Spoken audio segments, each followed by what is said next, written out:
David Brewster here with another Three for All, and this is three Tony MacAlpine licks from 1985. And Tony MacAlpine is one of the original, kind of mid-'80s Shrapnel Records shred guitarists that hit the scene right alongside Paul Gilbert and Vinnie Moore and Greg Howe and Richie Kotzen and that graduating class, from the mid-'80s. And I know when I first heard Edge of Insanity and Maximum Security, those two albums, blew my mind. And his other music and other releases have blown my mind too.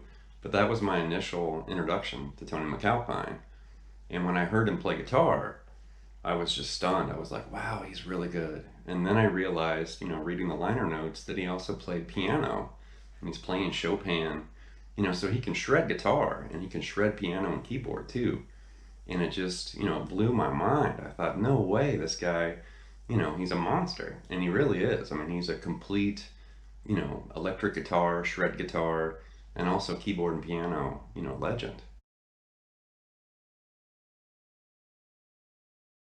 And aside from Tony's, solo albums, which are very impressive and musical and inspiring, he's also worked and collaborated and recorded and toured and performed with a whole bunch of musicians. And I've never seen Tony, in concert by himself, but I did catch him with Steve Vai. I guess it was back in 2005, about 15 years ago.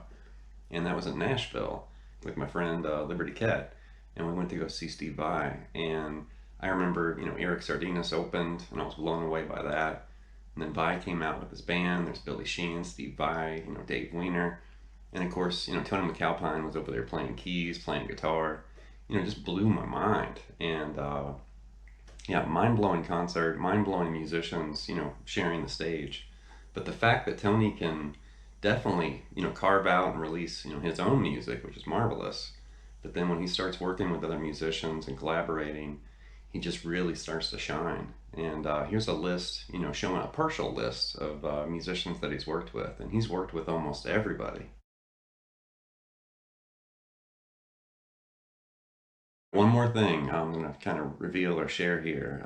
Whenever I've been working on these lessons and kind of digging around on YouTube and digging around on the internet, I've come across all sorts of random, odd, and strange, clips and performances and footage of various musicians, George Lynch and all these different people I've talked about.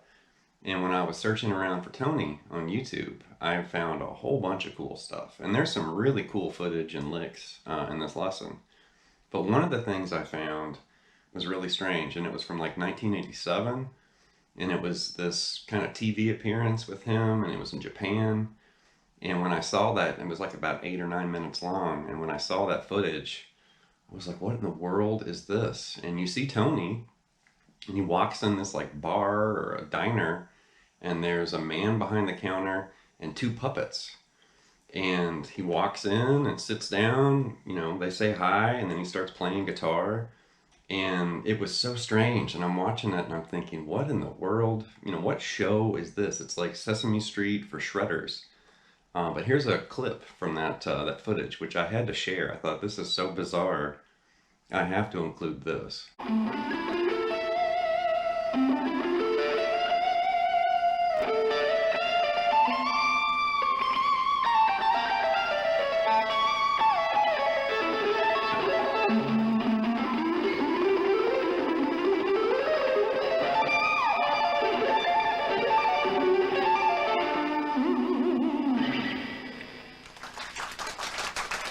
Wow, amazing! It's fantastic! The licks from this lesson actually came from an old GIT bootleg from 1985. And there are some like various, cut up copies and little clips in different parts of that clinic. And I'd never seen it before. And when I discovered it and I sat there and started watching it, I thought, wow, this is really cool, because it's very early in Tony's career. He's still playing the Kramer, Pacer back then. And, it's just really cool. He's playing with Jeff Berlin, and it's like this intense jam, and he's playing all this crazy like fusion shred kind of stuff. And then he does like a little bit of, Q&A with the crowd. And then there were other clips on other people's, YouTube profiles that had other little bits of that same footage. So I don't know if the entire clinic is online, but you can search around and find little bits and pieces, and there's some cool licks coming. The first lick is the slippery arpeggio based idea, and it's really, really cool. It looks and sounds like this.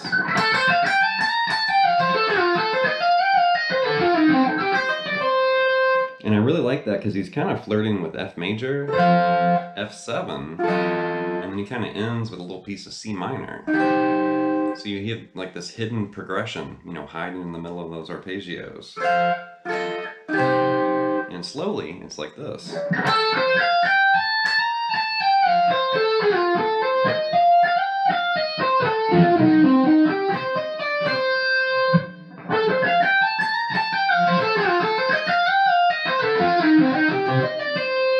And it has this kind of herky-jerky, you know, rhythm, or the flow. It's phrased, you know, in a really unusual way, but I like that. You know, he doesn't just play it straight.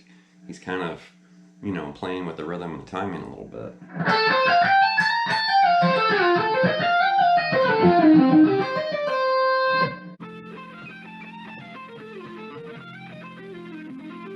The next example is this really cool sweep arpeggio, and he's palm muting through it, and it's based around like a C minor 9, and he's also sneaking a little piece of B flat major arpeggio in there too. But it looks and sounds like this.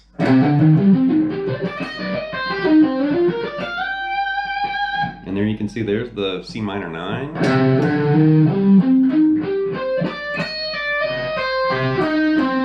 So that's kind of the sequenced, you know, melodic phrase. And then right there he shifts into B flat major. And he kind of ends on that G way up there. But I really like the fact it's palm muted. He's also kind of, you know, dragging his pick. He's not really sweeping like Yngwie, or, you know, he's not really making it a fluid or rapid sweep. It's like he's kind of, you know, stuttering through those notes in a way, but it really grabs you because it sounds different than a normal, you know, sweep. And I think the palm muting kind of helps in there too to really give it this different flavor and sound.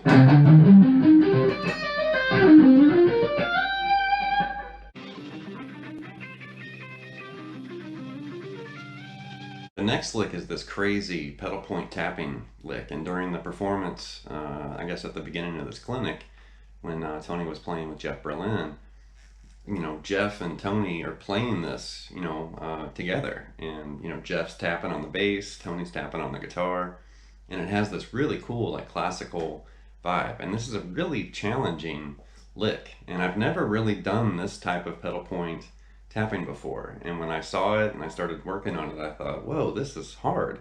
So this is going to be a challenge for sure, for most of you out there. But it looks like this.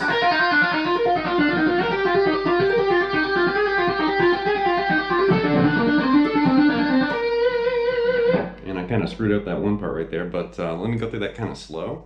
It's like this.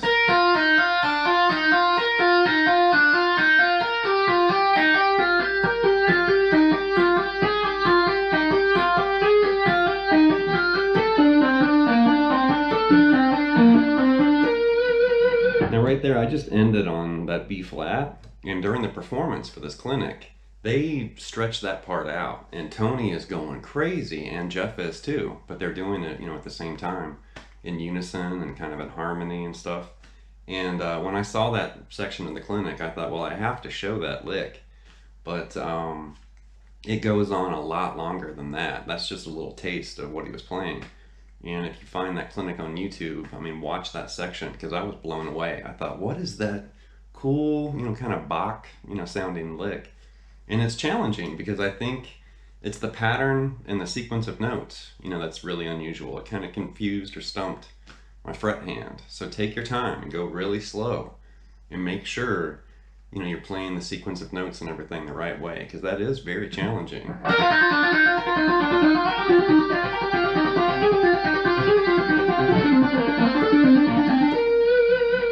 One more time, kind of slow.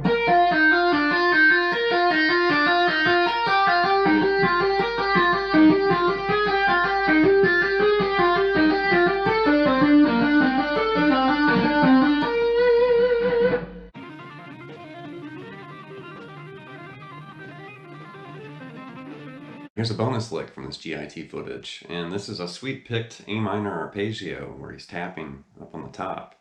And during the session, or the clinic, he was kind of talking about, actually sweeping and picking on the fretboard. And he was talking about, phrases like this where you're going to finish it and you're going to tap, a higher note. He was saying, it didn't really make sense to pick here and then reach all the way over to grab that tap note and then go back, to sweeping or picking. So he's literally sweeping on the fretboard like this.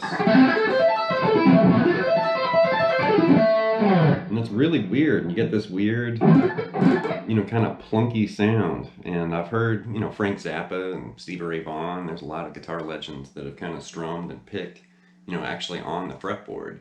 But that's an interesting point, though, because he's putting his picking hand pretty much in the same neighborhood of where he's going to be tapping. So that saves him a little bit of, time and energy and prevents him from having to shift back and forth. And that's an interesting concept to explore, especially if you're a big sweeper. I'm honestly not a huge, sweep picker. I like string skipping and tapping arpeggios more than sweeping. But some of you Yngwie fans out there and just, sweep picking arpeggio fans, that's an interesting way to explore, sweeping like this.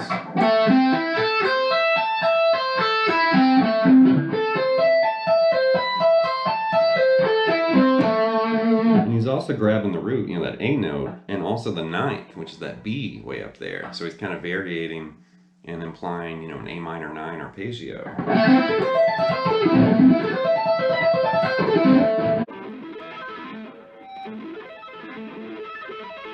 It's going to wrap this look at 3 Tony MacAlpine licks from 1985, and he's definitely a very unusual and interesting and talented and inspiring musician.